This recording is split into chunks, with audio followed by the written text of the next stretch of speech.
एक प्यार का नगमा है, मौजों की रवानी है। आए ऋतुराज तो बिसार सब काज, कोई मीठी मीठी धुन गुनगुनाने लगी धरती। हंसा के जलवत जीवन को चेतन चाटा बदल गया।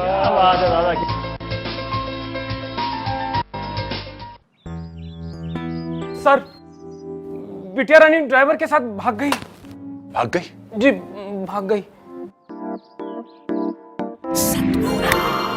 अरे कोई बात नहीं, उसे तो बचपन से भागने का शौक है। सतमोला खाओ, कुछ भी पचाओ।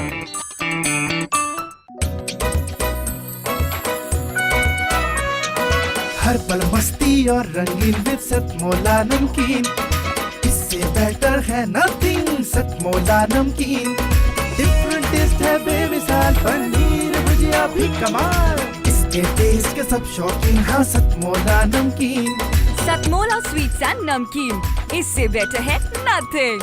हाँ सतमोला नमकीन। सीएम साहब, हमारे 30 विधायक अपोजिशन पार्टी में चले गए। अब आप सीएम नहीं रहे।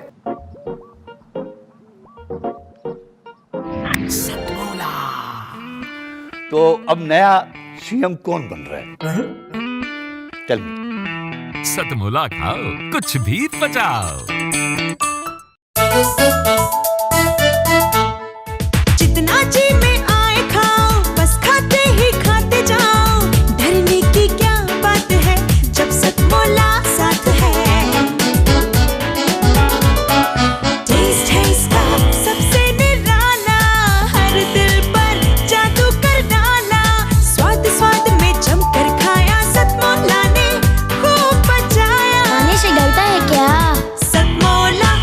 नमस्कार, बहुत बहुत स्वागत है आपका सतमौला कवियों की चौपाल में। श्रावण का महीना चल रहा है और श्रावण के महीने और प्रकृति का गहरा संबंध है। श्रावण के महीने में होने वाली बारिश जब प्रकृति को भिगोकर नया नया ताज़ा और हरा भरा कर देती है, तो वहीं श्रावण के महीने में बहुत सारे पर्व मनाए जाते हैं। लेकिन हफ्ते दर हफ्ते हम आपके लिए लेकर आते हैं गीत, शब्द, छंद और गजल का ये त्योहार, सतमौला कवियों की चौपाल। सतमौला कवियों की इस चौपाल की इसी श्रृंखला में हम लेकर आए हैं आज का यह एपिसोड। हमारे लिए बहुत ही हर्ष का विषय है कि हमारे बीच आज उपस्थित हैं दिल्ली विधानसभा के माननीय अध्यक्ष रामनिवास गोयल जी। बड़े ही आदर और सत्कार के साथ मैं निवेदन करना चाहूंगी रामनिवास गोयल जी से कि वे आएं और अपने आशीर्वचन हमें प्रदान करें। सतमोला कवियों की चौपाल का ये प्यारा सा छोटा सा प्रांगण, प्रवीण आर्या जी का निमंत्रण और अनिल जी मित्तल जो मेरे मित्र भी हैं, खाली वो व्यापारी नहीं,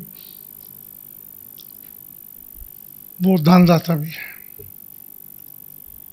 हमारी यहाँ संस्था चलती है सूर्यनगर में, इनके घर के पास ही महाराजा अग्रसेन सेवा संस्थान डायग्नोस्टिक सेंटर है, चैरिटेबल, उसमें बहुत योगदान देते हैं। जब मुझे पता लगा चौपाल का स्थान भी यही है तो मुझे बड़ा अच्छा लगा। मैंने अनिल जी से, हालांकि कल भी मिले थे, हम 3-4 घंटे बैठे, आज इनसे मिलना हुआ दोबारा से। मैं प्रवीण जी को बहुत बहुत बधाई देता हूँ कि एक अच्छा, जहाँ व्यक्ति बैठकर कुछ विचार करने लगता है और अलग अलग कवियों को सुनकर प्रेम रस भी, वीर रस भी, हास्य रस भी, सबका समावेश हुआ है। अपने आप को जैसे गाड़ी ओवरहॉलिंग के लिए ओवरहॉलिंग हो जाता है। बहुत बहुत शुभकामनाएं, बधाई। अब खूब अच्छा गुदगुदाया हमारे तरंग जी ने, अच्छा लगा। बहन जी ने प्रेम रस का बड़ा अच्छा, अब आपने वीर रस भी जोड़ा, प्रेम रस भी जोड़ा। अब मैं तो सोच रहा हूँ कविता ही सुना के बोलना तो क्या है।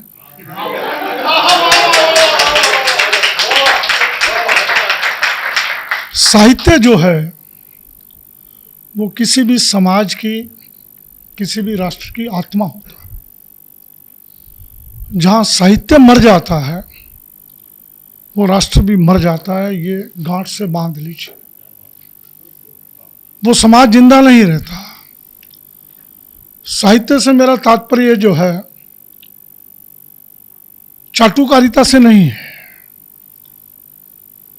सच्चाई को लिखना, आईना दिखाना, जिसका भी जिक्र भी हुआ, वो साहित्य है। आप मैथिली शरण गुप्त को ले लीजिए, दिनकर जी को ले लीजिए, जयशंकर प्रसाद जी को ले लीजिए, हरिश्चंद्र जी को ले लीजिए, किसी को भी उठा लीजिए। मैं निराला जी को मैंने बहुत पढ़ा है। मैं भी प्रेम रस और वीर रस का बहुत दीवाना रहा हूँ, बहुत कविताएं लिखी। तो ये सारी चीज़ें जो आज के कवि और पुरानी पीढ़ी के कवियों में, बुरा नहीं मानिएगा, बहुत अंतर आ गया, बहुत अंतर है। और ये सारी चीज़ें जो हैं कई बार बड़ी दुखदाई होती हैं, बड़ी पीड़ा, उन साहित्य प्रेमियों को बहुत पीड़ा पहुंचाती। शर्मा जी का जो हमारे हास्य कवि अभी पिछले वर्ष कोरोना काल जब समाप्त हुआ, थोड़ा हल्का हुआ, उनका फ़ोन आया, रामनिवास जी हम कवियों की बात आर्थिक दृष्टि से ठीक नहीं है, कुछ कवियों की कवि सम्मेलन नहीं, उनका एक विधानसभा में कवि सम्मेलन रखवा दीजिए। मैंने कहा स्वागत है, रखिए, अच्छी बात है, कुछ राशि देनी पड़ेगी। मैंने बताइए क्या क्या देने। वो जिक्र नहीं मैं कर रहा, उन्होंने अच्छे कवि बुलाए, एक कवि सम्मेलन हुआ, विधानसभा के अंदर हुआ, और जो राशि उन्होंने कहा वो हमने दी। तो ये साहित्य को जीवित रखने का, कवियों को जीवित रखने का दायित्व भी सरकारों का और हम समाज प्रेमियों का है। मैं अनिल जी को बहुत बहुत बधाई देता हूँ, शुभकामनाएं देता हूँ। इसी के साथ एक कविता दोनों रूप में है, वही कविता प्रेम रस में भी है और वीर रस में। हास्य रस में मैं जरा सुनकर हंसता हूँ, लेकिन कभी लिखा नहीं मैंने। आपातकाल में बहुत कुछ लिखा, उसके बाद थोड़ा राजनीति में आ गए, लिखने का समय कम मिला। उसी में से कविता उधम सिंह काम्बोज जी को मैं बहुत मान से, प्रेम से देखता हूँ, और आज के प्रसंग में मुझे वो कविता उचित भी लगी। जो यहाँ से लंदन गए, अपनी डायरी में पिस्टल हमने पढ़ा होगा सबने, और वहाँ जाकर के मर्डर किया, डायर का मर्डर किया, एक बदला लिया पिस्टल से। मैं उनकी समाधि बनी, जिन्होंने पूर्व पश्चिम पिक्चर देखी होगी, उसमें मनोज कुमार बोलता है कि मैं पहले उनकी समाधि पर जाऊंगा। जिस दिन उनको फांसी होनी थी,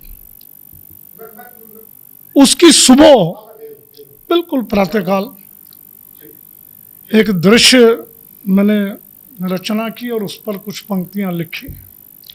वो जेल की कोठरी में खिड़की से हवा का झोंका आया, वहाँ की हवा शीतल होती है, तो कुछ पंक्तियां लिखी, वो आपके सामने रख रहा हूँ। ओ पवन तुम आज जाना, अभी जाना मेरे भारत देश जाना। ओ पवन तुम आज जाना, अभी जाना मेरे भारत देश जाना।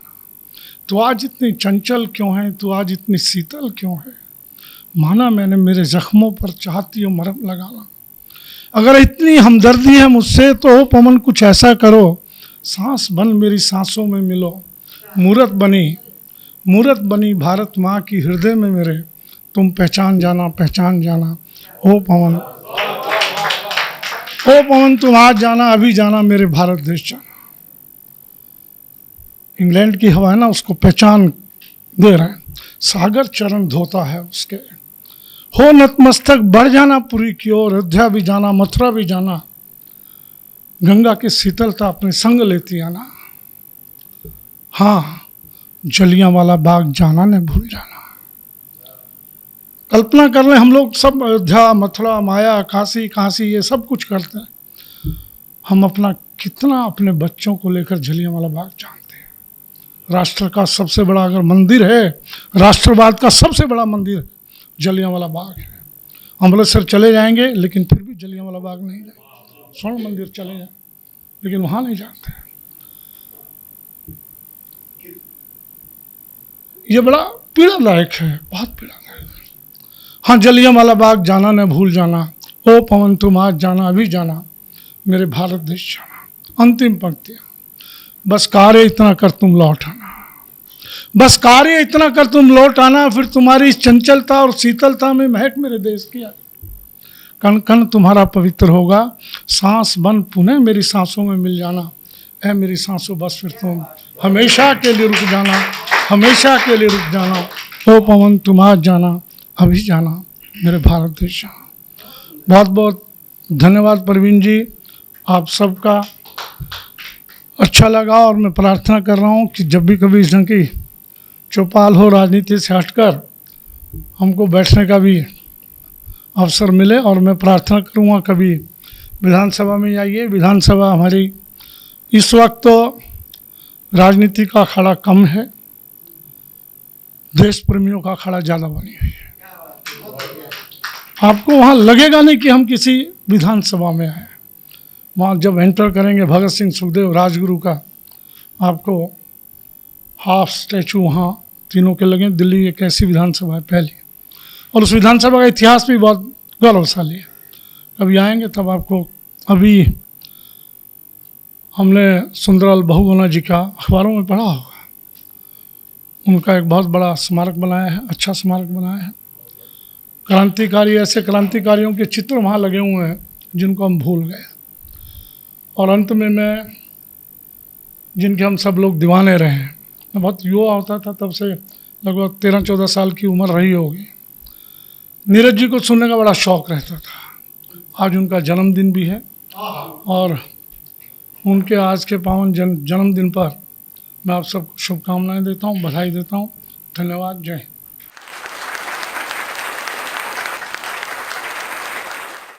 इस शानदार प्रस्तुति के बाद अब मैं जिन्हें बुलाना चाहूंगी वो एक बार नहीं 5 बार सर्वश्रेष्ठ विधायक के रूप में चुने गए हैं।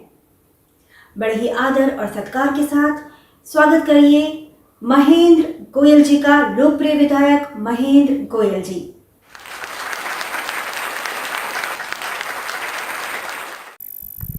पहले तो आप सभी को मैं हाथ जोड़कर प्रणाम करता हूं। और सतमोला ग्रुप लगातार 17 सालों से ये कवियों की चौपाल का प्रोग्राम करवा रहा है, तो आप बहुत बहुत बधाई के पात्र हैं। अनिल मित्तल जी, तिलक चांद जी और बड़े भाई, नाम एकदम दिमाग से, आनंद जी, केमिकल का काम है, इनसे बहुत पुराना परिचय है। और महेंद्र अजनबी जी, और एक सूत्र में पिरोने वाले प्रवीण आर्य जी, और उपस्थित मेरी बहनें, भाई बंधु, सभी को मैं नमस्कार करता हूं। आकर बड़ा ही अच्छा लग रहा है कि कवियों की चौपाल का आप जो प्रोग्राम करते हैं और मुझे भी आज यहाँ पर आप लोगों ने आमंत्रित किया है, तो तहे दिल से शुक्रिया अदा करता हूँ। हमारे विधानसभा के अध्यक्ष रामनिवास गोयल जी भी इस प्रोग्राम में आए थे। वो मेरे प्रेरणा स्रोत हैं और विधानसभा में उनसे हम बहुत कुछ सीखते रहते हैं। उन्होंने आज अपना संरक्षण यहाँ पर दिया था, तो किसी कार्यवश वो गए हैं, तो उनको भी मैं पीछे से प्रणाम करता हूँ। आज प्रवीण भाई ने कई मंचों के ऊपर एक कविता मुझसे सुनी है। वो शब्द मेरे नहीं है, लेकिन कहीं पर जिंदगी के अंदर उदासी होती है या कहीं पर किसी को प्रेरणा देनी होती है, तो उन शब्दों को मैं अक्सर गुनगुना लेता हूं और आपके साथ भी आज मैं शेयर कर रहा हूं। लहरों से डरकर नौका पार नहीं होती, और कोशिश करने वालों की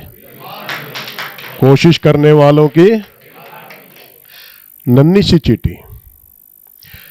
सी चींटी जब दाना लेकर चलती है, चढ़ती दीवारों पर 100 बार फिसलती है।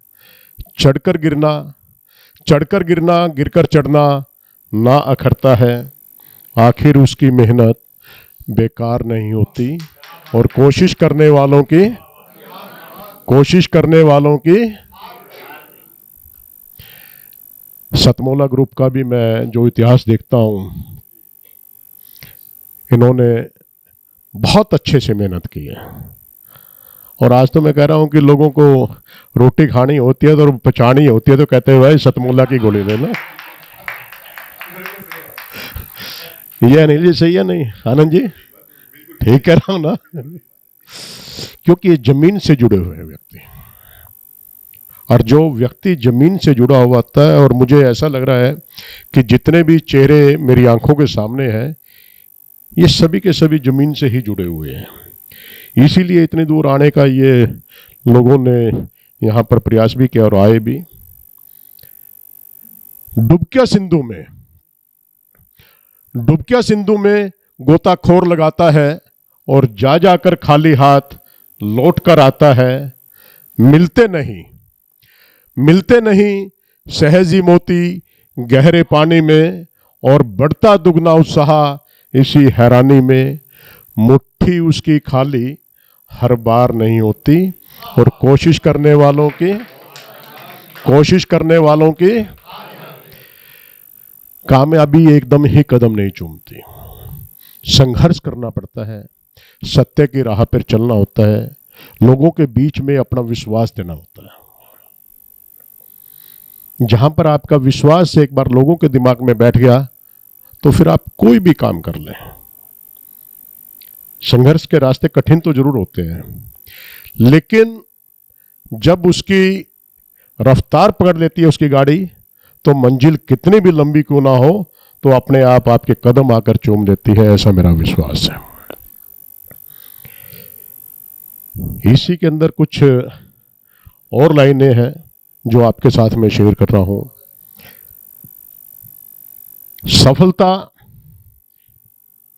असफलता एक चुनौती है, इसे स्वीकार करें। क्या कमी रह गई देखें और विचार करें, और जब तक न सफल हो नींद चैन को त्यागो तुम। संघर्ष का मैदान छोड़कर मत भागो तुम। आखिर यूं ही जय जयकार नहीं होती, और कोशिश करने वालों की सफलता एकदम नहीं मिलती। बहुत सी असफलताएं व्यक्ति को डिगाती भी हैं, लेकिन जो व्यक्ति अपने दृढ़ निश्चय के साथ में चलता रहता है तो निश्चित ही उसको सफलता मिलती है। ये मैं आप लोगों के बीच में कहना चाहता था। और अभी कोरोना महामारी के दौरान मैंने बहुत कुछ देखा, बहुत से अपने भी खोए हैं, बहुत से अनजान भी खोए हैं, लेकिन दुख तो बराबर का है। क्योंकि जब किसी की चीख पुकार को सुनते हैं तो बहुत दर्द होता है, लेकिन उम्र के तजुर्बे बहुत होते हैं। आज मैं भी 59 साल का होने के लिए जा रहा हूँ, तो यहाँ तक आते आते आदमी अपने अनुभवों से बहुत कुछ सीखता है। तो प्रवीण जी से बात हो रही थी, उस समय में हम कहीं पर कुछ समय बच जाता था। ये भी लाइनें कहीं पे महेंद्र अजनबी की हैं, कहीं पर किसी की हैं, कहीं पे किसी की है, जोड़ने का प्रयास किया था। मैंने जमाने को रंग बदलते देखा है, और उम्र के साथ जीने का ढंग बदलते देखा है। क्योंकि जैसे जैसे व्यक्ति की उम्र होती जाती है, कभी महेंद्र अजनबी जी जवान थे, उनकी बातें सुनते थे तो बड़ा अच्छा लगता था। और खास तौर पर वो व्यक्ति जो अपने आप का मजाक बनाकर दूसरों को हंसाने की कोशिश करता है, मैं सैल्यूट करता हूं। जिन शब्दों का आपने अपने लिए प्रयोग किया था, यह हर किसी का जिगरा नहीं होता। अपने आप का मजाक बनवाने के लिए एक जिगरे की जरूरत होती है। तो मैं सभी से आग्रह करूंगा कि आप भी किसी के चेहरे पर हंसी लाने के लिए आप अपना थोड़ी देर भी मजाक यदि बनवा लें तो बहुत अच्छा रहेगा। मैंने जमाने को रंग बदलते देखा है, उम्र के साथ जीने का ढंग बदलते देखा है। जब कभी वो चलते थे तो होता था शेर से चलने का एहसास। जब कभी वो चलते थे तो होता था शेर से चलने का एहसास, मगर उन्हें भी पांव उठाने के लिए किसी सहारे को तरसते देखा। मगर उन्हें भी पांव उठाने के लिए किसी सहारे को तरसते हुए देखा है। जिनकी आंखों की चमक से सहम जाते थे लोग, जिनकी आंखों की चमक से सहम जाते थे लोग, उन्हीं आंखों को बरसात की तरह बहते हुए देखा है। उन्हीं आंखों को बरसात की तरह बहते हुए देखा। ये अक्सर होता है या नहीं होता है? ये जीवन की सच्चाई है। लोगों की नजर को देख के लोग इशारा समझ जाते थे, लेकिन उन्हीं नजरों से उम्र के किसी पड़ाव के ऊपर उनसे नजरें चुराना आदमी बेहतर समझ लेता है। और वो फिर क्या करता है? फुट फुट कर होता है, अरे मैंने अपनी उम्र के अंदर ये किया, मैंने ये किया, मैंने ये किया। और आज नजरों से नजर मिलते हुए भी नहीं बन पाती है, तो उसकी आंखें जर्जर बरसती हैं उस बरसात की तरह। तो ये भाव थे मेरे इसमें। जिनके हाथों के इशारे से टूट जाते थे पत्थर, और उन्हीं हाथों को पत्ते की तरह कांपते हुए देखा है। उन्हीं हाथों को पत्ते की तरह कांपते हुए देखा है। आपने अपनी जिंदगी के अंदर बहुत कुछ देखा होगा। लोग सिर्फ हाथों से मामूली इशारा करते हैं, कहीं पर दंगा हो जाता है, फसाद हो जाता है। लेकिन आप अपने हाथों से ऐसा काम करें कि लोगों को जोड़ने का काम करें, किसी को तोड़ने का काम ना करें। ये मेरा भाव है इसके अंदर। अपने आज पर इतना ना इतराओ मेरे दोस्तों, अपने आज पर इतना ना इतराओ मेरे दोस्तों। वक्त के हाथों अच्छों को मजबूर हुए देखा है। वक्त के हाथों अच्छों को मजबूर हुए देखा है। कर सको तो बांट सको तो किसी को खुशियां बांटो, बांट सको तो किसी को खुशियां बांटो। यूं दुख देते हुए तो हजारों को देखा है, यूं दुख देते हुए तो हजारों को देखा है। तो कहने का भाव यही है कि हम जिंदगी के अंदर अच्छे काम करें। बहुत से अनजाने के अंदर गलत भी काम हो जाते हैं, लेकिन उनके ऊपर यदि आपसे अनजाने में कोई गलत काम हो गया तो उसके ऊपर आप पश्चाताप भी करें। यदि आप पश्चाताप कर लेते हैं तो जिंदगी के अंदर सुधार आ जाता है, अच्छे कार्य फिर से करने होते हैं। मैं फिर एक कहना चाहूँगा कि आप कोई अच्छा काम करो या ना करो, आप अपनी जिंदगी के अंदर कोई अच्छा काम करो या ना करो, आप सिर्फ अच्छे बन जाओ, अच्छे काम तो अपने आप ही होते चले जाएंगे। तो आप लोगों के बीच में मैं यहाँ पर आया, बहुत बड़ी बड़ी हस्तियाँ बैठी हैं। मैं पुनः सभी से दिल से आप लोगों का आभार व्यक्त करता हूँ और सतमोला ग्रुप के लिए यही दुआ करता हूँ कि आप आज भी इज्जत से आपका नाम लिया जाता है। अदरवाइज मैं बहुत कम किसी भी प्राइवेट या किसी भी व्यक्ति के विशेष के मैं जाया नहीं करता, लेकिन कहीं पर अच्छा नाम मुझे मिलता है, वो किसी भी पार्टी से कोई संबंध रखता हो, मेरे ऊपर इस बात का कोई असर नहीं होता। मैं उस व्यक्ति को चूज करता हूं जो अच्छा व्यक्ति होता है। तो उसे अच्छे व्यक्ति के अंदर आप मेरी लिस्ट के अंदर भी हैं।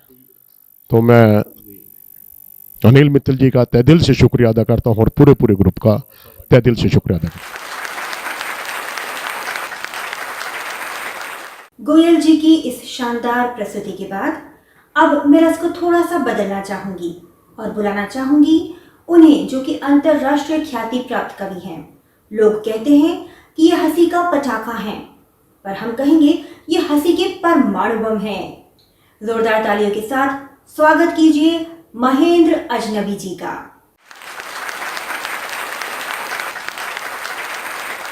प्रवीण भाई, मैं हास्य की कविता ना सुना के एक बिल्कुल नई कविता आपको सुनाना चाहता हूँ। पिछले जो 1.5 साल में कोरोना से जो कुछ भी हुआ उस पर एक कविता है। एक आपने पिछले साल दृश्य देखा होगा किस तरह से मजदूरों ने पलायन किया। मैंने उन मजदूरों पर एक कविता लिखी है। कविता का शीर्षक भीतर तक बहुत पीड़ा हुई उनकी हालत देख करके, किस तरह से वो रेल ट्रेन से कट गए, किस तरह से क्या क्या उनके साथ हुआ। तो कवि जो देखता है वो लिखने की कोशिश करता है। कविता का शीर्षक है देखो देखो वह जा रहा है। देखो देखो वह जा रहा है, उसे रोक लो, वह जा रहा है। कोरोना का नहीं उसे कोई भय, मन में उसके नहीं कोई संशय। कदमों की देखो देखो उसकी लय, होकर चला चला वो निर्भय। पोटली में स्वाभिमान दबाकर, कांधे पर बच्चों को उठाकर, अंगोछे का मास्क बनाकर। देखो देखो वह जा रहा है, उसे रोक लो, वह जा रहा है। रोजी छूटी छूट गया काम, रोजी छूटी छूट गया काम। जेब में नहीं बचे छदाम, नहीं पता क्या महामारी है, उससे बड़ी उसकी लाचारी है।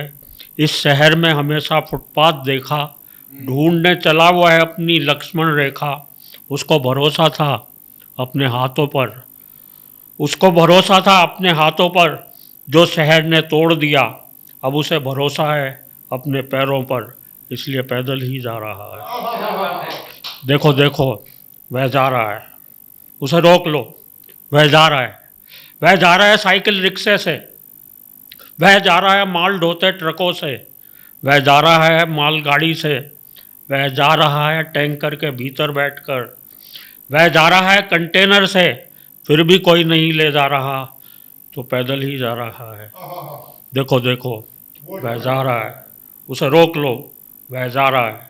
उसके सोशल डिस्टेंस का पैमाना बहुत बड़ा है, उसके सोशल डिस्टेंस का पैमाना बहुत बड़ा है। वह आपसे 2 गज की दूरी पर नहीं, मीलों मील दूर खड़ा है। उसके सोशल डिस्टेंस का पैमाना बहुत बड़ा है, वह आपसे 2 गज की दूरी पर नहीं, मीलों मील दूर खड़ा है। बुनकर लाया था वह यहाँ अनगिनत सपने, पर यह शहर वाले कब हुए उसके अपने। आंखों में घर की प्यास लेकर, अपनों से मिलने की आस लेकर, सूनी डगर पे चलता जाता, नगर छोड़ चला नगर निर्माता।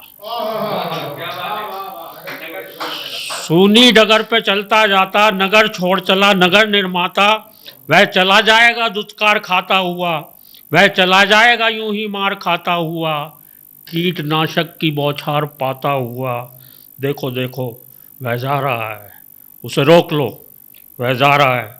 वह पहुंच गया है बॉर्डर पर, वह पहुंच गया है बॉर्डर पर, वह पहुंच गया है बरेली, वह पहुंच गया है चंदौली।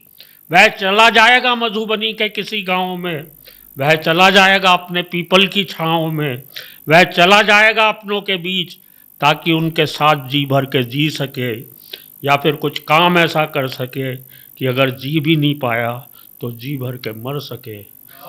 देखो देखो वह जा रहा है, उसे रोक लो, वह जा रहा है। हंसी की फुहारों के बाद अब मैं बुलाना चाहूंगी एक आशुक कवि को। इनसे कहिए शब्द और कविता तैयार हो जाएगी तुरंत। शायद इसीलिए लोग इन्हें कहते हैं सुनहरी लाल वर्मा जी तुरंत। तो आइए स्वागत कीजिए सुनहरी लाल वर्मा जी तुरंत का। सतमोला कवियों की चौपाल को मैं प्रणाम करता हूँ। आदरणीय सेठ जी हमारे बैठे हैं, जिनके प्रांगण में ये सतमोला कवियों की चौपाल आज लगी हुई है। बहुत लंबे समय के बाद लगी है। चौपाल चारों तरफ घूमती रही, लेकिन बहुत दिनों के बाद, यानी जवानी में 17वें साल में जब ये सतमोला लगा है, तब अपने घर आई है।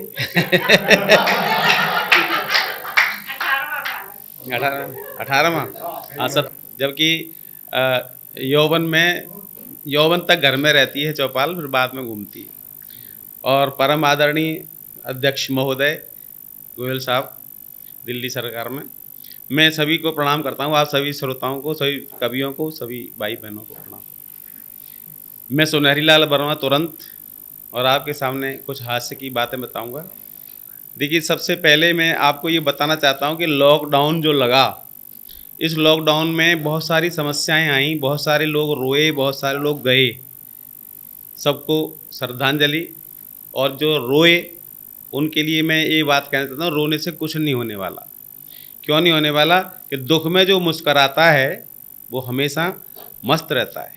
तो मैं बताऊँ आपको, जब लॉकडाउन लगा था पिछले बार का, इस बार का नहीं, पहले वाला, तो पहले वाले लॉकडाउन में डंडे पड़ते थे पुलिस वालों के, तो हम घर में रहते थे, बीमारी भी कम फैली।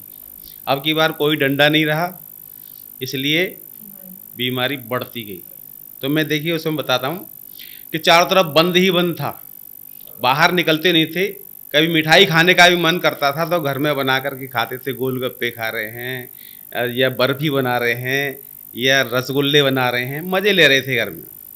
कि घर बनाते थे मिठाई का मजा लेते थे, घर बनाते थे मिठाई का मजा लेते थे, और गोलगप्पों में खटाई का मजा लेते थे, गोलगप्पों में खटाई का मजा लेते थे।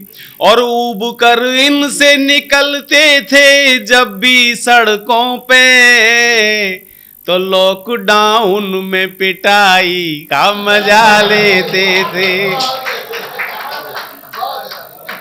घर से भेजा जाता था, बेसन लेके आओ और सूजी लेकर आते थे कि लौट के घर पे। उन दिनों सर्दियां भी बहुत पड़ रही थी, ठंड पड़ रही, तूफान आ रहे थे, बड़े बड़े कष्ट थे पिछले बार में। कि लौट के घर पे रजाई का मजा लेते थे, लौट के घर पे रजाई का मजा लेते थे, और गर्म बोतल से सिकाई का मजा लेते थे। और टूट जाती थी हड्डियां पुलिस के डंडों से, तो लोग टूट जाती थी हड्डियां पुलिस के डंडों से, तो ऑनलाइन ही दवाई का मजा लेते थे। ये मजे के दिन थे सर, और मजे हमेशा लेने चाहिए। लोगों को मजे लेने में भी परेशानी होती है, फ्री में मिल रहे हैं फिर भी नहीं लेते। पार्कों में जाएंगे, फुहारों में आनंद लेंगे, इतनी वहाँ जा रहे हैं, वहाँ शिमला मसूरी और केम्प्टी फॉल का पानी गिर रहा है, उससे मजे ले रहे हैं। अरे अभी अपने घर में गिरने वाला है कुछ दिन बाद ही, आज पड़ेगा शायद। चारों तरफ बरसात होगी, जिनकी छत टपकने वाली है वो टपकेंगी और भीतर ही केम्प्टी फॉल आ जाएगा। पॉजिटिव थिंकिंग रखिए हमेशा। और पॉजिटिव थिंकिंग में क्या होता है कि आपके सामने दुख हो और उसको सुख में बदल दो। छत टपकती है, लोग रोते हैं और हम हंसते हैं, ऐसे में मजे लेते हैं, सोचते हैं आज फुहारे नीचे से नहीं चल रहे, डायरेक्ट ऊपर से चल रहे हैं। और कई बार ये भी सोचते हैं कि आज इंद्र भगवान इतने प्रसन्न हैं कि मेरा लेंटर तोड़ के मेरे घर में आए। छप्पर फाड़ के तो लोग कहते हैं लेंटर तोड़ के भी आते हैं। तो उनका स्वागत हम कैसे करते हैं देखिएगा। कि छत टपके तो फव्वारों का मजा लेते हैं, छत टपके तो फव्वारों का मजा लेते हैं, और टूटे कमरे में बहारों का मजा लेते हैं, टूटे कमरे में बहारों का मजा लेते हैं। और कैसे करते हैं कि मूंगफलियों को भी बादाम समझ खाते हैं, और बेर खा करके छुआरों का मजा लेते हैं। मजे लेने हो तो हर तरह ले सकते हैं, नहीं तो कहीं मजे नहीं है। आप स्वर्ग में चले जाओ वहाँ भी मजे नहीं है, और कश्मीर चले जाओ वहाँ भी नहीं है। मजे हैं तो घर में हैं, टूटी खाट पर हैं, डोंट वरी।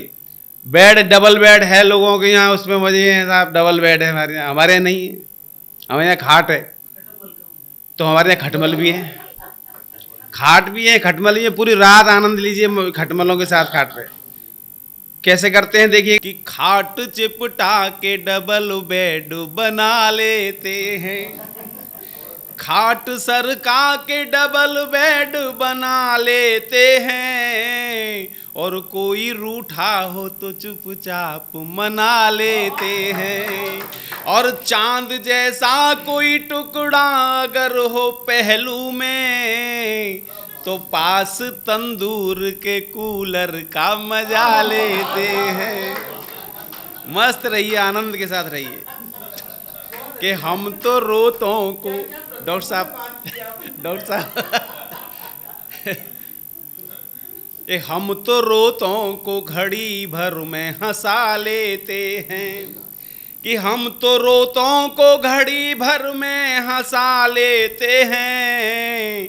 जैसे मछुआरे मछलियों को फंसा लेते हैं।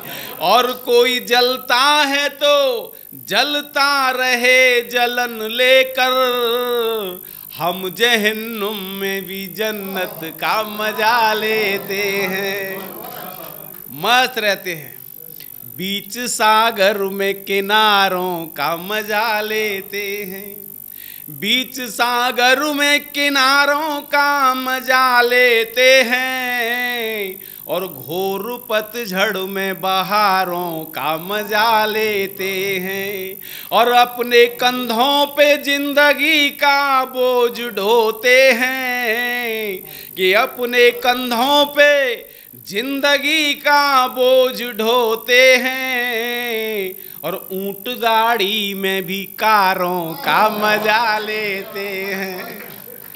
मस्त रहते हैं, टेंशन फ्री रहते हैं। देखिए टेंशन फ्री, अब तो गंजे हो रहे हैं, बाल खत्म हो रहे हैं, ये भी टेंशन नहीं है। सुबह सुबह लोग अक्सर कहते सुना है, आज किसका मुंह देख के आया था। हर आदमी अपना ही मुंह देखता है और सवेरे उठते ही मुंह देखेगा मैं कैसा लग रहा हूँ, या मेरे बाल तो नहीं उड़े हुए बिखरे हुए। तो हम लोग सवेरे जगते हैं तो बाल देखते हैं तो फिर ये रोते नहीं है, ये कहते हैं वो दिन याद आते हैं जब ऐसे झटका मारते थे, ऊपर चले जाते थे बाल। और टीचर इन्हें पकड़ करके जब कूटता था तब और हम मज़े आते थे, सारा पढ़ता नहीं है। तो देखिए उस कि वे कुछ दिन कुछ साल जाने कहाँ गए, वे कुछ दिन कुछ साल जाने कहाँ गए। और सिर के सारे बाल जाने कहाँ गए। और वे कुछ दिन कुछ साल जाने कहाँ गए। और उन दिनों क्या होता था कि पहले पिच अब तो पिच के लटके दिखते हैं, कि अब तो पिच के लटके दिखते हैं। टमाटरों से गाल जाने कहाँ गए। और वे कुछ दिन कुछ साल जाने कहाँ गए। और लिख लिख अपने नाम दिए थे जो हमको, लिख लिख अपने नाम दिए थे जो हमको। उनके वो रूमाल जाने कहाँ गए। और वे कुछ दिन कुछ साल जाने कहाँ गए। और जब जुल्फे थीं कि खुद आ कर रोज मछलियां फंसती थीं। आप और कहीं जा रहे हैं।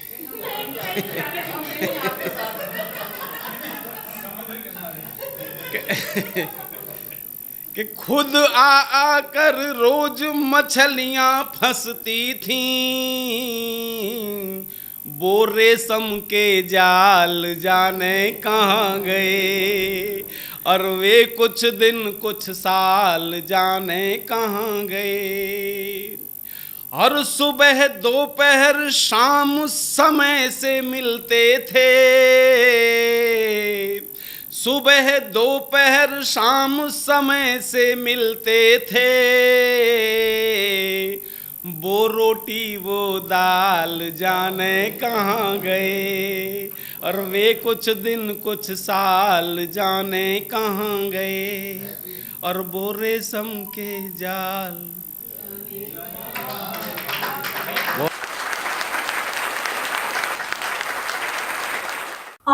वक्त है एक छोटे से ब्रेक का। आप कहीं जाइएगा नहीं। जितना जी में आए खाओ, बस खाते ही खाते जाओ। डरने की क्या बात है जब सतमोला साथ है। टेस्ट है इसका सबसे निराला, हर दिल पर जादू कर डाला। स्वाद स्वाद में जमकर खाया, सतमोला ने खूब बचाया। खाने से डरता है क्या? सतमोला। सर, बिटिया रानी ड्राइवर के साथ भाग गई। भाग गई? जी, भाग गई। अरे कोई बात नहीं, उसे तो बचपन से भागने का शौक है। सतमोला खाओ, कुछ भी पचाओ।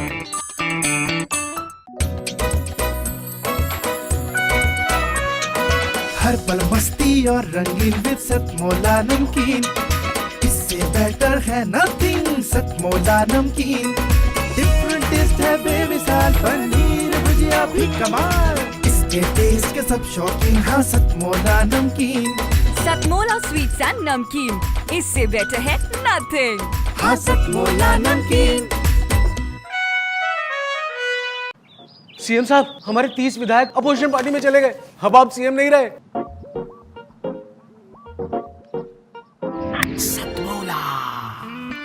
तो अब नया सीएम कौन बन रहा है? Tell me. सतमोला खाओ, कुछ भी पचाओ। चाहे गीता बाचिए चाहे पढ़िए कुरान, चाहे गीता बाचिए चाहे पढ़िए कुरान, तेरा मेरा प्यार ही हर पुस्तक का ज्ञान। श्रृंगार एक ऐसा रस है जिसमें प्रेम बयां होता है और प्रेम की तड़प भी। श्रृंगार रस की ऐसी ही नई सी आभा लेकर आ रही है हमारे बीच आभा चौधरी जी, जो कि गीत और गजल पर समान अधिकार रखती है। तालियों के बीच उपस्थित हैं आभा चौधरी जी।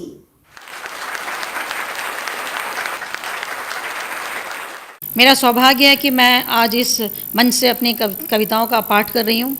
सतमोला कवियों की चौपाल के प्रांगण में आज ये जो कवि गोष्ठी हो रही है, इसमें उपस्थित होने का मुझे जो गौरव प्राप्त हुआ है, उसके लिए मैं आदरणीय प्रवीण जी और यहाँ की टीम को मैं बहुत बहुत आभार प्रकट करती हूँ।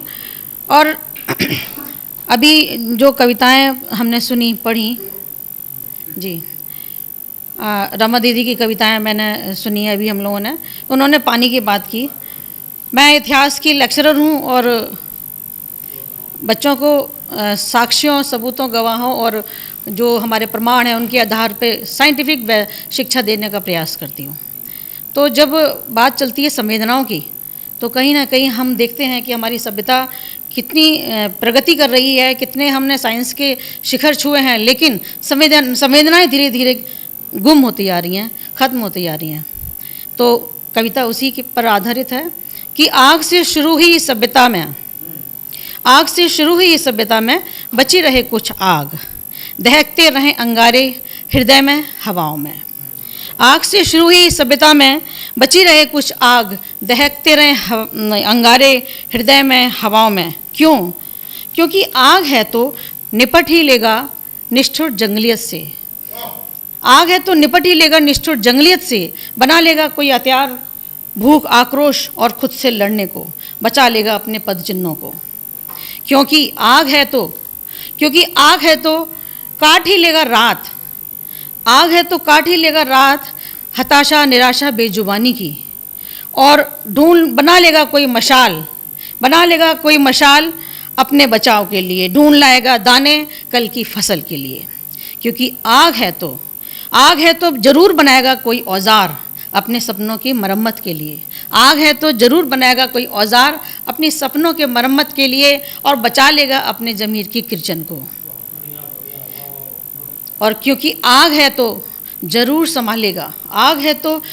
संभालेगा अपने धड़कते ढहते संबंधों को। आग है तो जरूर संभालेगा धड़कते संबंधों को, और बना लेगा कोई पुल दुनिया को जोड़ने का, रोक लेगा नफरतों के तूफान को। तो इसलिए दहकते रहे अंगारे, बची रहे कुछ आग, हृदय में हवाओं में। एक आंसू बह गया, एक आंसू बह गया, सारा किस्सा कह गया। बह गया, सारा किस्सा कह गया। तरन्नुम में कुछ ऐसे बन पड़ा है कि एक आंसू बह गया,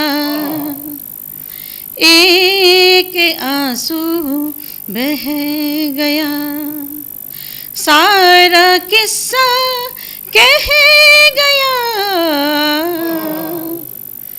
एक आंसू बह गया। और आगे शेर देखिए, शेर है, सिर्फ दिल जाता तो क्या, सिर्फ दिल जाता तो क्या, सिर्फ दिल जाता तो क्या, ख्वाब का घर ढह गया, ख्वाब का घर ढह गया, सारा किस्सा कह गया,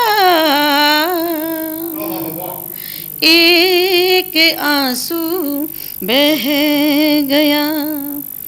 जख्म बांटे वक्त ने, जख्म बांटे वक्त ने,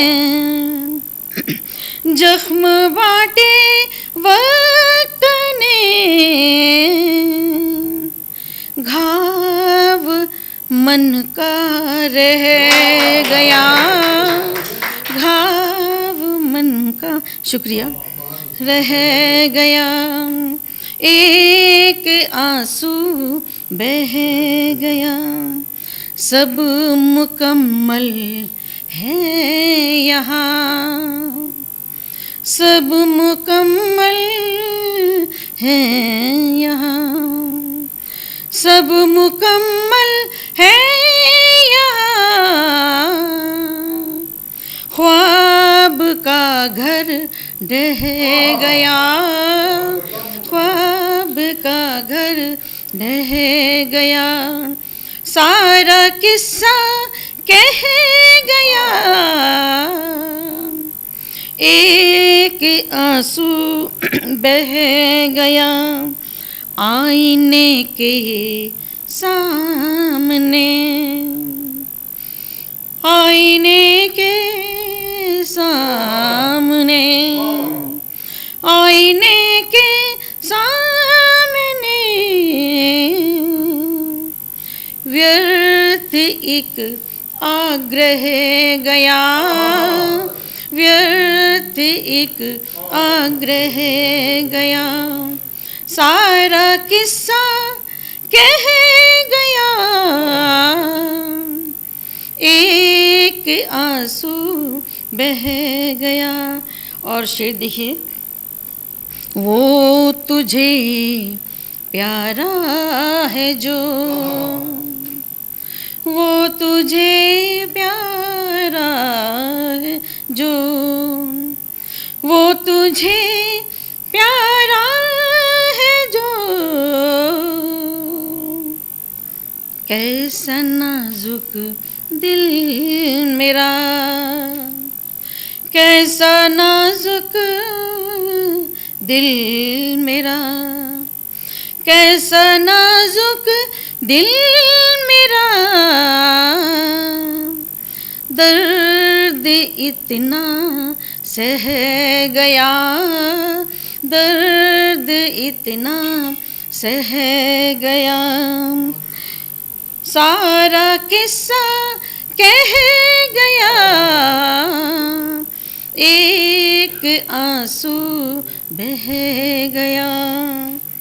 और आखिरी शेर देखें, लब पे रुखसत की घड़ी, लब पे रुखसत की घड़ी, लब पे रुखसत की घड़ी, कांप कांपता कुछ रह गया, कांपता कुछ रह गया, सारा किस्सा कह गया, एक आंसू बह गया।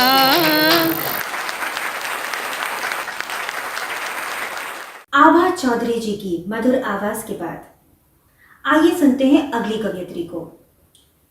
शब्द से खुशी, शब्द से गम, शब्द से खुशी, शब्द से गम, शब्द से पीड़ा, शब्द से मरहम, शब्दों के इसी ताने बाने को कविता के रूप में बुनकर आपके लिए ला रही हैं सरिता प्रजापति जी।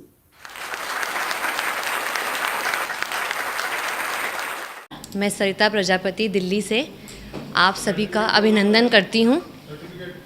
अपने लिए दो शब्द कहना चाहूँगी। छोटी सी सरिता हूँ मैं, छोटी सी सरिता हूँ मैं, झरझर बहती रहती हूँ, छोटी सी सरिता हूँ मैं, झरझर बहती रहती हूँ। माँ शारदा अंग संग रहना मेरे, मैं आपको प्रणाम करती हूँ।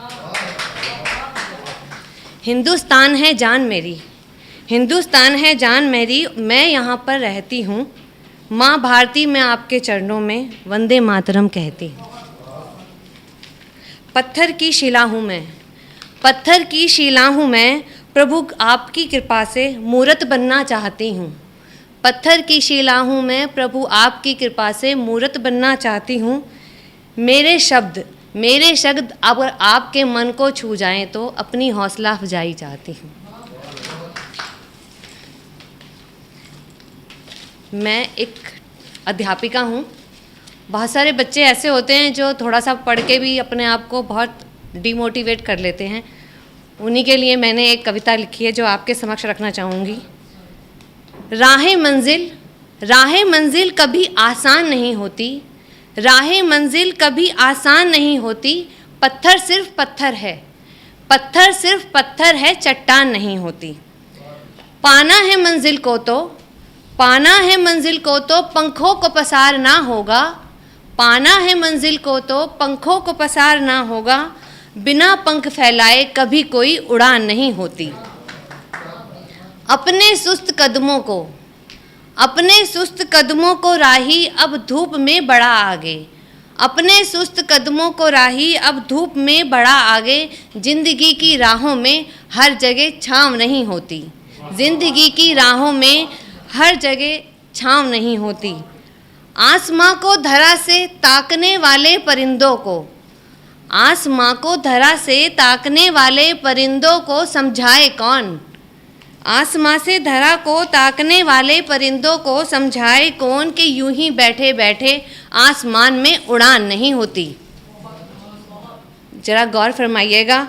परोस देती है जिंदगी, परोस देती है जिंदगी थाली में स्वाद बहुत से, परोस देती है जिंदगी थाली में स्वाद बहुत से, पर याद रखिए हर जगह माँ मेजबान नहीं होती, याद रखिए हर जगह माँ मेजबान नहीं होती।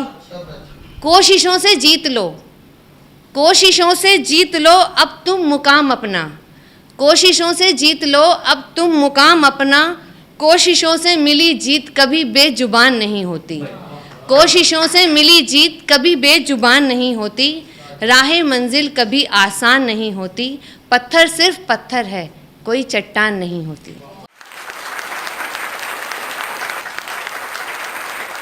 सरिता जी की आवाज ने तो समा बांध दिया। और आइए अब मिलते हैं अगले कवि से, जिन्होंने गांव और देहात की गलियों से निकलकर अपने शब्दों को, अपनी आवाज को देश और दुनिया तक पहुंचाया। मिलते हैं सिद्धहस्त कवि रुड़की से नवीन शरण जी से। मेरा नाम नवीन शरण निश्चल है। मैं रुड़की से हूँ और व्यवसाय से एक अध्यापक हूँ। सबसे पहले तो इस सतमोला कवियों की चौपाल में मुझे आमंत्रित करने के लिए मैं आदरणीय प्रवीण जी का हृदय से आभारी हूँ और अपने सभी साहित्यकार भाई बहनों का सादर अभिनंदन करते हुए मैं अपनी बात शुरू करता हूँ। इसमें आप जानते हैं कि आजकल सावन चल रहा है, भले ही सूखा सावन चल रहा है, लेकिन सावन तो सावन है साहब। इसके लिए मैं एक मुक्तक से अपनी बात शुरू करता हूँ। ताप धरा का हरने आया, ताप धरा का हरने आया, सावन मस्त फुहारे लाया। भाई सावन तो फुहारों के लिए मशहूर है।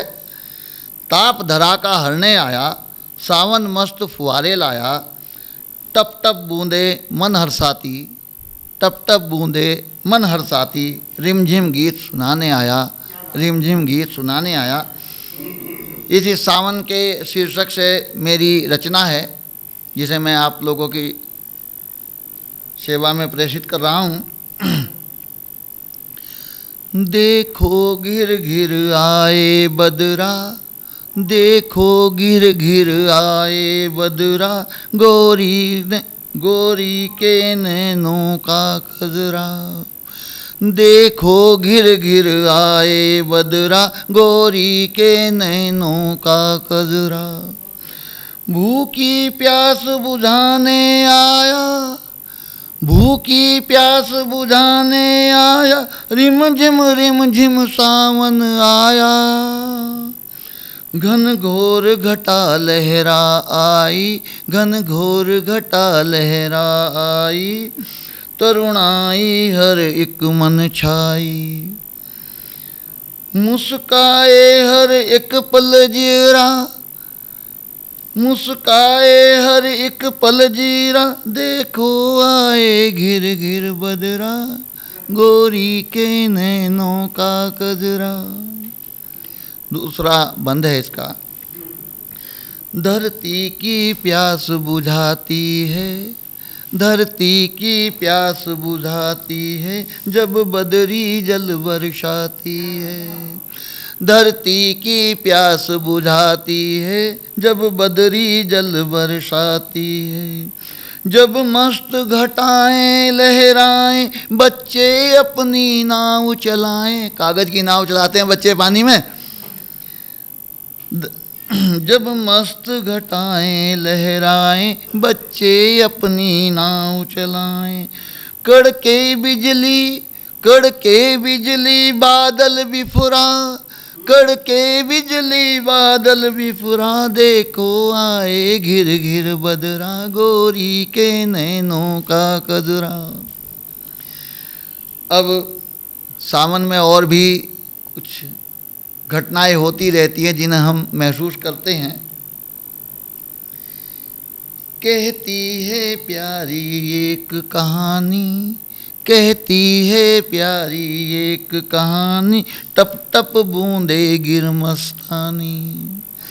कहती है प्यारी एक कहानी, टप टप बूंदे गिर मस्तानी। गाए धरती ताथा थैया, नृत्य करती है धरती, खुश होती है, मुस्कुराती है।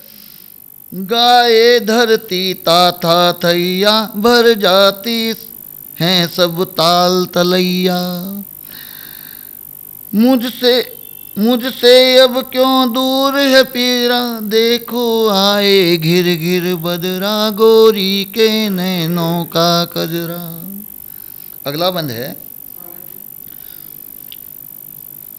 गर्मी से देती यह राहत, जब पानी बरसता है तो गर्मी से राहत मिल जाती है। गर्मी से देती यह राहत, सबके दिल को मिलती चाहत। गर्मी से देती यह राहत, सबके दिल को मिलती चाहत। चाहत बढ़ती घटती दूरी, चाहत बढ़ती घटती दूरी, तब होती मनचाही पूरी। गरजे बदली हिलता हीरा, देखो घिर घिर आए बदरा, गोरी के नैनों का कजरा। लास्ट बंद है इसका। मन की प्यास बुझाता सावन, मन की प्यास बुझाता सावन, मस्त बरसता है मन भावन। मन की प्यास बुझाता सावन, मस्त बरसता है मन भावन। खुशियों की लाया त्योहारी, खुशियों की लाया त्योहारी, पकवानों की आमद भारी। खुश होकर झूमे जग सगरा, देखो आए घिर घिर बदरा, देखो आए घिर घिर बदरा। सावन के मौके पे और 2 लाइन।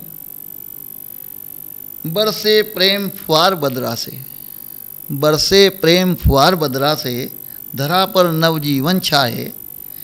प्रेम के अंकुर फूटे दिल में, बस ऐसा सावन आए, बस ऐसा सावन आए।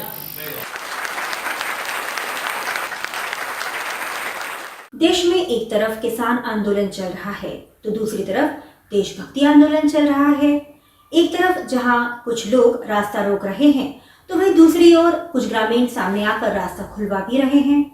ऐसे में इनका नेतृत्व कर रहे हैं एक कवि जो कि सोनीपत से हैं, धरती के लाल, धरती के पुत्र, जिन्होंने दिल्ली पुलिस से स्वेच्छा से रिटायरमेंट लिया है, वीआरएस लिया है।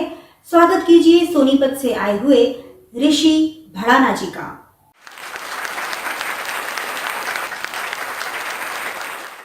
ऋषि पाल, गांव बदाना, जिला सोनीपत, हरियाणा। सतमोला कवियों की चौपाल श्री प्रवीण आर्य जी ने जो मुझे यहाँ मौका दिया है, पहले मैं उनका धन्यवाद करता हूँ और यहाँ उपस्थित जन जो कवि लोग सभी का मैं नमस्ते करता हूँ। विचारों की क्रांति तलवार की धार से भी तेज होती है। जिस तरह से शहीद भगत सिंह राजगुरु सुखदेव ने 23 साल की उम्र में अपने जीवन का बलिदान किया, स्वामी विवेकानंद जी ने उठो जागो व तब तक प्रयत्न करते रहो जब तक मंजिल नहीं प्राप्त हो जाती, ऐसा संदेश देकर विश्व में भारत का नाम पहुँचाया। महारानी लक्ष्मीबाई ने जो पति धर्म और देश धर्म निभाया 23 साल की उम्र। तो मैं एक लेखक हूँ, एक कवि हूँ जो पूरे समाज और राष्ट्र को अपना समझता हूँ, उनके बच्चों को अपना समझता हूँ। और मैं आज जो ज़मीन से जुड़कर 10,000 बच्चों को गांव-गांव में समाहित कर चुका हूँ, देशभक्ति प्रतियोगिताओं, लाखों बच्चों को मैंने प्रेरित किया है। अभी भी प्रोग्राम जारी हैं। और हरियाणा पुलिस में मैं सब इंस्पेक्टर की 3 साल की नौकरी पहले ले ली, रिटायरमेंट 58 साल से पहले। तो यहाँ पर उपस्थित जनों को इतना कहना चाहूँगा, देश के लिए मर जाएंगे, मिट जाएंगे, हो जाएंगे हम कुर्बान, देश के लिए, देश के। ये तपोभूमि है ऋषियों की, यहाँ तप होते हैं रोजाना, इन्हीं संदेशों को लक्ष्य बनाकर जीवन को आगे बढ़ाना। देश के लिए मर जाएंगे, मिट जाएंगे, हो जाएंगे हम कुर्बान, देश के लिए, देश के। यहाँ रहते हैं अलग अलग भाषाई लोग, यहाँ रहते हैं अलग अलग भाषाई लोग, फिर भी हम एक दूसरे के दोस्त, अनेकता में एकता करके भाईचारे का संदेश पहुँचाना है। देश के लिए मर जाएंगे, मिट जाएंगे, हो जाएंगे हम कुर्बान, देश के लिए, देश के। जम्मू कश्मीर से कन्याकुमारी तक भारत नाम कहलाता है, भारत नाम कहलाता है। अपने को गर्व करके भारत को विश्व में ऊंचा स्थान दिलाना है। देश के लिए मर जाएंगे, मिट जाएंगे, हो जाएंगे हम कुर्बान, देश के लिए, देश के।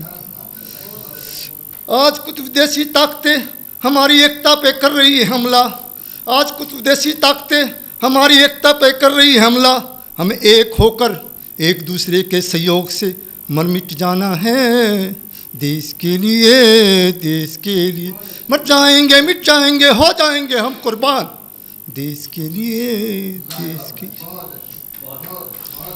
तो वैसे तो मैं 30 साल का एक्सपीरियंस है, 30 साल इस कविताओं का वो कर सकता हूँ, लेकिन कुछ बातें मैं यहाँ पर बता दूँ कि विचार ही आदमी को मान बनाते और विचार ही गिराते। तो बहुत सारे लोग मुझे मिलते हैं, कहते हैं युग खराब है। आज बुराई अपनी को छुपाते हैं और जो युग को खराब बताते हैं। तो लिखा है, युग ने कभी बुरा था ने आज है, और मंथन मन तो चंचल कल भी था और आज भी है। इंसान का नाता न युग से है न मन से है, उसका नाता उसकी आत्मा से जुड़ा है। फिर क्यों अपनी सोच को गंदा करते हो और कर नहीं सकता भलाई तो बुराई क्यों करते हो। बहुत सारे बच्चे मुझे मिलते हैं समाज के, कहते हैं मेरी किस्मत खराब है, मेरी किस्मत खराब। मैं किस्मत को खराब नहीं मानता। मैं कहता हूँ रूहानी इंद्रियों में बस हमारा कसूर हम अपनी किस्मत का निकालते हैं और छिपी रहे इंसान के अंदर महान बनने की शक्ति, अच्छा काम करने की शक्ति, फिर हम अपनी तरफ क्यों नहीं झाँकते हैं। कर नहीं सकते भलाई तो बुराई क्यों करते हैं। तो आज नौजवान अपने रास्ते से आत्महत्या कर रहे हैं। भारत के नौजवान कोई समस्या आ जाती है, उस समस्या को सुलझाने की बजाय आज आत्महत्या कर रहे हैं। तो ले क्या है, दुनिया पूजे इस भारत की मिट्टी को, आज ऐसी उनका बनो और आज़ादी है भी दूर से भारत की, इससे मिलकर एकता से याद करो। और मौत आनी निश्चित है पर कायरों की मौत न मरो। मौत आनी निश्चित है पर कायरों की मौत न मरो। आज़ादी मिलती है त्याग व बलिदान से, इसके लिए अपने आप को परिपूर्ण रूप से तैयार करो और दुनिया पूजे इस भारत की मिट्टी को, आज ऐसी हुंकार भरो। आज़ादी है भी दूर से भारत की, इससे मिलकर एकता से याद करो।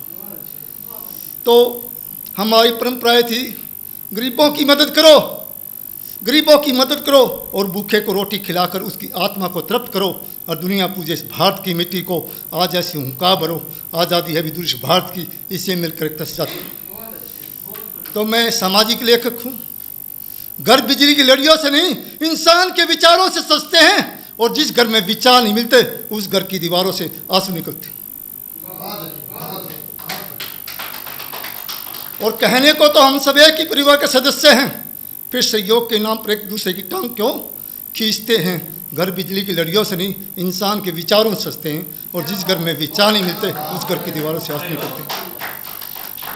तो मेरी कविता है जो हिंदुस्तान को हिंदुस्तान से जोड़ती है। ये मैं पिछले 20 साल से पढ़ा रहा था, मैं पुलिस में था, इसलिए इसको ज़्यादा वो ना करके, तो आप यहाँ पर बैठे उपस्थित इस कविता में जरूर सहयोग करेंगे। तो क्योंकि ये जो है ना, वैसे तो मैं बता दिया ना कि शाम तक भी मैं बोलता रहूँ तो सुबह तक भी नहीं ख़त्म होगा मेरा काम। हाँ, तो लिखा है, आज देश को एक और भगत सिंह की ज़रूरत है जो कह सके इंकलाब जिंदाबाद, इंकलाब जिंदाबाद। सभी बोलेंगे। अगर मुझे देशभक्त की थोड़ी सी लाइन अच्छी लगी है, क्योंकि मैं पहली बार आपके इसमें आया हूँ, तो ये संदेश पूरे देश को और संसार को पहुँचना चाहिए कि एक कवि है ना जो अपने उससे कितना इस संसार को जगा सकता है। तो ज़मीन से जुड़ा हुआ हूँ लाखों बच्चों से, कोई दिक्कत। तो आज देश को एक और भगत सिंह की ज़रूरत है जो कह सके इंकलाब जिंदाबाद, इंकलाब जिंदाबाद, इंकलाब जिंदाबाद, इंकलाब जिंदाबाद। जिसने राष्ट्र सम्मान के लिए प्राणों की बाजी लगा दी थी, हिंदुस्तानी हैं हम, हिंदुस्तान हमारा, नारा देकर आज़ादी की आस जगा दी थी। ऐसे नौजवान की ज़रूरत है आज देश को एक और भगत सिंह की, जो कह सके इंकलाब जिंदाबाद, इंकलाब जिंदाबाद, इंकलाब जिंदाबाद, इंकलाब जिंदाबाद, इंकलाब जिंदाबाद, इंकलाब जिंदाबाद। क्यों झूठ है? आज देश भ्रष्टाचार, जातिवाद और सांप्रदायिकता की आग में जल रहा है। मजदूर अपनी मजदूरी से, किसान अपनी मेहनत से भूखा मर रहा है। देश में पता नहीं कितने हो रहे हैं कत्लेआम। वर्तमान की परिस्थितियों में भारत का जो भविष्य जगा सके, ऐसे नौजवान की ज़रूरत है आज देश को एक और भगत सिंह की, जो कह सके इंकलाब जिंदाबाद, इंकलाब जिंदाबाद, इंकलाब जिंदाबाद, इंकलाब जिंदाबाद, इंकलाब जिंदाबाद, इंकलाब जिंदाबाद। जय हिंद, जय भारत।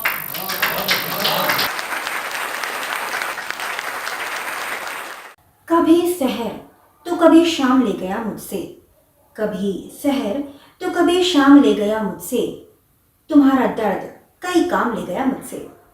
कुछ ऐसी ही दर्द भरी संजीदगी भरी बात करने हमसे आ रहे हैं अरुण साहिबाबादी जी, जो कि बहुत सालों से हमारे इस परिवार, हमारे इस मंच सतमौला कवियों की चौपाल से जुड़े हुए हैं। स्वागत कीजिए अजीम शायर अरुण साहिबाबादी जी का।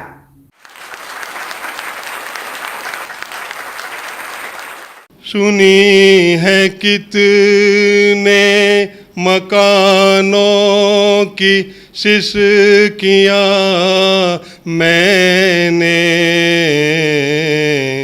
सुनी है कितने मकानों की सिसकियाँ मैंने, बदलते देखी हैं नामों की तख्तियाँ मैंने, बदलते देखी हैं नामों की तख्तियाँ मैंने। मैं एक शजर हूँ, बुढ़ापा, जवानी और बचपन, मैं एक शजर हूँ, बुढ़ापा, जवानी और बचपन, हर एक दौर में झेली हैं आंधियाँ मैंने, हर एक दौर में झेली हैं आंधियाँ मैंने। बहुत गिरा है मुझे रेगज़ार में रहना, बहुत गिरा है मुझे रेगज़ार में रहना, भरी बहार में देखी हैं वादियाँ मैंने, भरी बहार में देखी हैं वादियाँ मैंने। कि जिनको समझा था असली वो कागज़ी निकले, कि जिनको समझा था असली वो कागज़ी निकले, उदास देखी हैं गमलों पे तितलियाँ मैंने, उदास देखी हैं गमलों पे तितलियाँ मैंने। किसी के ख़त को कई बार सामने रख कर, किसी के ख़त को कई बार सामने रख कर, जलाई और बुझाई हैं तीलियाँ मैंने, जलाई और बुझाई हैं तीलियाँ मैंने। बहुत हसीन कफन भी जहाँ में होते हैं, बहुत हसीन कफन भी जहाँ में होते हैं, जनाजे जैसी भी देखी हैं डोलियाँ मैंने, जनाजे जैसी भी देखी हैं डोलियाँ मैंने। और ये शेर देखें, शायद पसंद आया आपको। वो झुग्गी और भी मैली वहेच लगती है, वो झुग्गी और भी मैली वहेच लगती है कि जिसके सामने देखी हैं कोठियाँ मैंने, कि जिसके सामने देखी हैं कोठियाँ मैंने। कटा है भाई का बाजू भी रक्षा बंधन पर, कटा है भाई का बाजू भी रक्षा बंधन पर, अधूरी देखी है, अधूरी देखी है कितनी ही राखियाँ मैंने।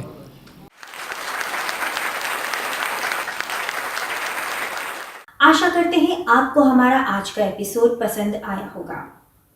आपके सुझाव, आपके फीडबैक आमंत्रित हैं। और यदि आप उन रचनाकारों में से हैं जो गीत, शब्द, छंद या गजल कहना चाहते हैं टीवी जैसे बड़े प्लेटफॉर्म पे और बनना चाहते हैं सतमौला कवियों की चौपाल हमारे परिवार का हिस्सा, तो हमसे आज ही संपर्क करिए। स्क्रॉल पर चल रहे नंबर्स पर कांटेक्ट कीजिए। आप हमें कॉल कर सकते हैं इस नंबर पर भी 9711182183। तो फिर देर किस बात की, आज ही फ़ोन उठाइए। और हम आपसे लेते हैं विदा। अगले सप्ताह आपसे फिर भेंट होगी। तब तक के लिए खुश रहिए, मस्त रहिए और देखते रहिए सतमौला कवियों की चौपाल।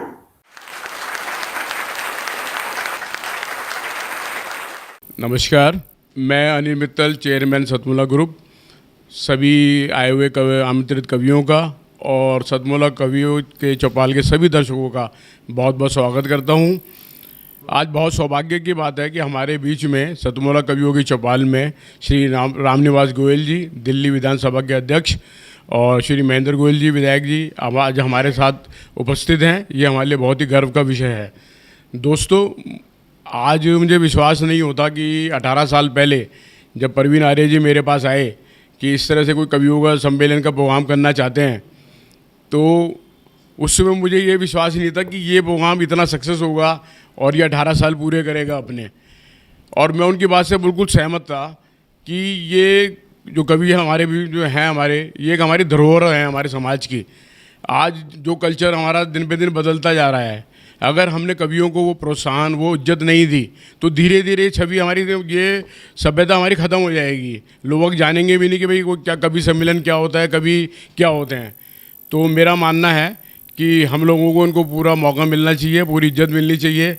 उसी उद्देश्य के अंदर सतमौला हमेशा अग्रसर रहा है। सतमौला कवियों की चौपाल को आज 18 साल हो गए हैं और हर साल दशहरे पे हम लोग बालाजी रामलीला कमेटी में एक बहुत बड़ा कवि सम्मेलन करते हैं सतमौला कवियों की चौपाल का, और उसमें जाने माने कवि आते हैं। और मुझे लगता है दिल्ली का शायद सबसे अच्छा कवि सम्मेलन में वो अपना जगह बनाता जा रहा है। और ये बड़े गर्व का विषय है कि इस सतमौला कवियों की चौपाल में करीब 15,000 से ज़्यादा कवि अपना योगदान दे चुके हैं।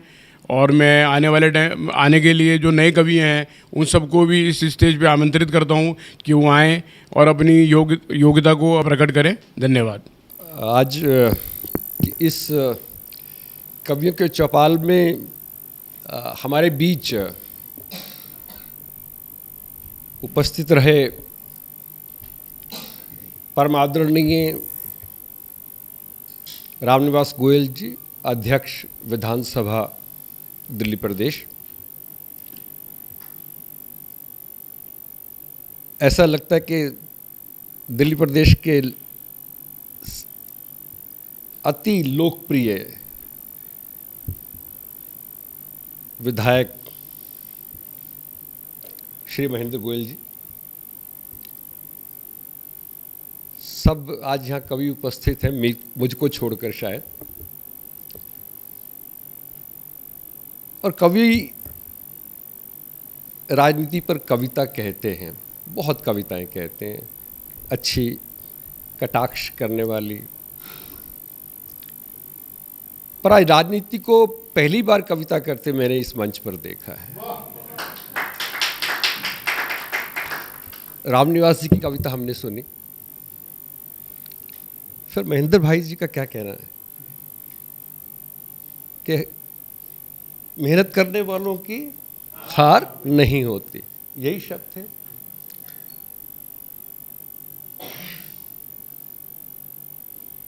जब ऐसे राजनीतिक भी होंगे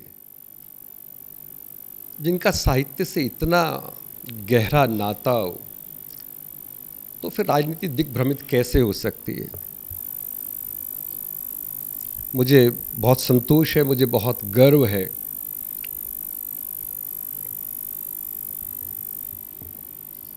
कि साहित्य और राजनीति का जब तालमेल हो जाएगा तो देश में जो घाल मेल है वो स्वयं छट जाएगा। मुझे प्रवीण जी का प्रेम मिलता है। मैं कोई कवि नहीं हूँ, अपने परिवार में कविताएं मैं भी लिखता हूँ, पर मैं कोई पब्लिक जो है कोई जनता कवि नहीं हूँ। चार्टर्ड अकाउंटेंट हूँ, और चार्टर्ड अकाउंटेंट का क्या कविता से क्या कहते हैं कि दूर दूर तक नाता नहीं है। पर प्रवीण जी मेरे मित्र हैं, मेरे सहयोगी हैं। हम एक संस्था में सहयोगी के रूप में काम करते हैं।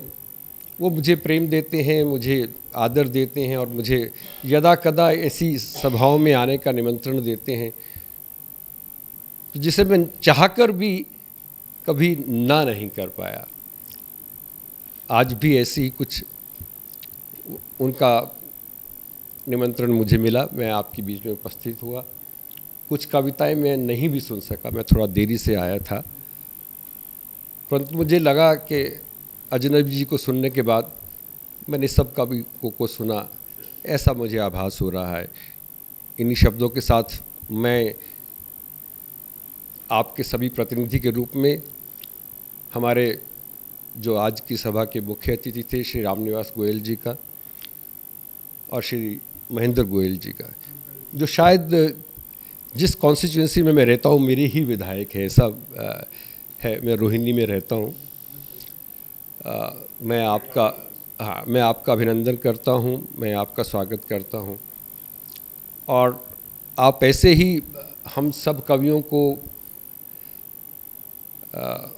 आप प्रेरणा स्रोत बने हैं, बनते रहेंगे, ऐसी आशा करता हूँ। अनिल जी के बारे में आज मेरा पहली बार उनसे संपर्क हुआ है, मिलना हुआ है। प्रवीण जी बहुत तारीफ़ करते हैं आपकी, बहुत तारीफ़ करते हैं। जब ये तारीफ़ करते हैं तो मुझे जेलसी भी होती है सच कहूँ तो।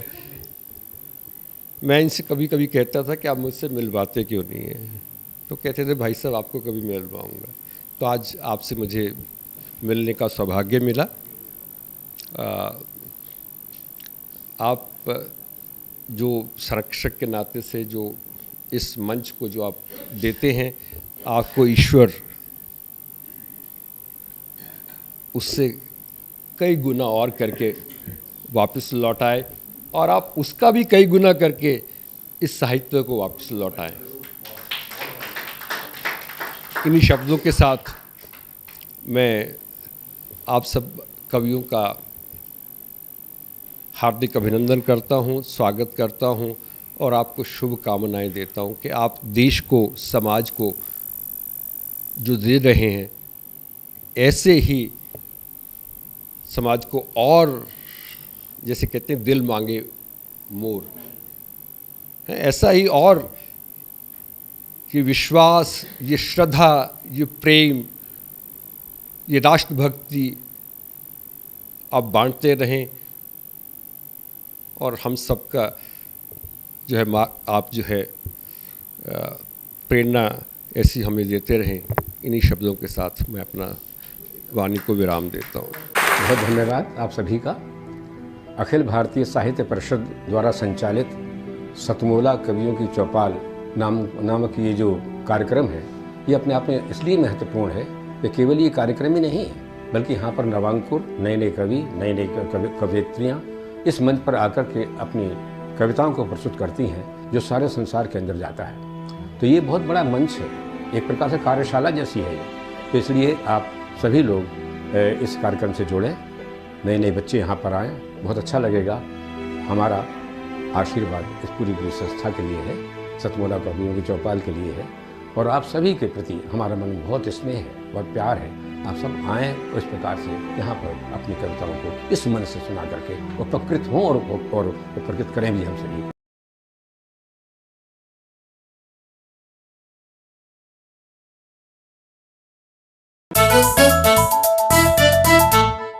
जितना जी में आए खाओ, बस खाते ही खाते जाओ। डरने की क्या बात है जब सतमोला साथ है।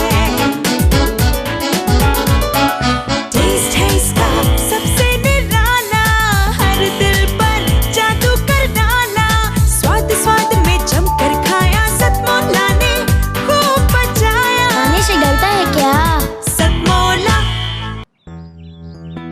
सर, बिटिया रानी ड्राइवर के साथ भाग गई। भाग गई? जी, भाग गई। अरे कोई बात नहीं, उसे तो बचपन से भागने का शौक है। सतमोला खाओ, कुछ भी पचाओ।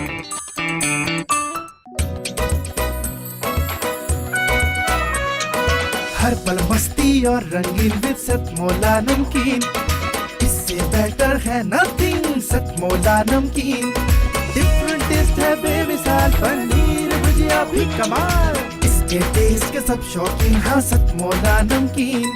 सतमोला स्वीट्स एंड नमकीन, इससे बेटर है नथिंग। हाँ सतमोला नमकीन।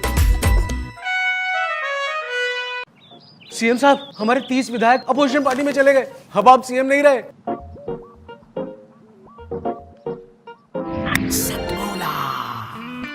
तो अब नया सीएम कौन बन रहा है? Tell me. सतमोला खाओ, कुछ भी पचाओ।